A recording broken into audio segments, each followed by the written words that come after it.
গাইবান্ধায় কুলখানির খাবার খেয়ে শিশু বয়স্ক সহ শতাধিক মানুষ অসুস্থ হয়েছে। সোমবার সদর উপজেলার বাদিয়াখালী ইউনিয়নের ফুলবাড়ি রিফায়েতপুর গ্রামে একটি কুলখানিতে যান এলাকাবাসী। কুলখানির খাবার খেয়ে শিশু বয়স্ক সহ 2 শতাধিক ব্যক্তি অসুস্থ হন। পরে 114 জনকে গাইবান্ধা জেনারেল হাসপাতালে ও ফুলছড়ির উদাখালী হাসপাতাল সহ কয়েকটি হাসপাতালে ভর্তি করা হয়। এখনও চিকিৎসাধীন আছেন তারা।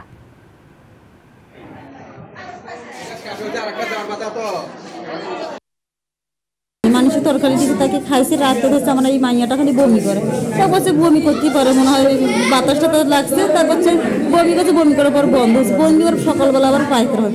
বিয়েনা উঠে দিয়ে সবাই দেখে ওই রকম হচ্ছে, তাহলে আটার ডাল খাচ্ছে মানে বাড়ির যারা যারা খাচ্ছে তার সবারই ওই রকম হয়েছে।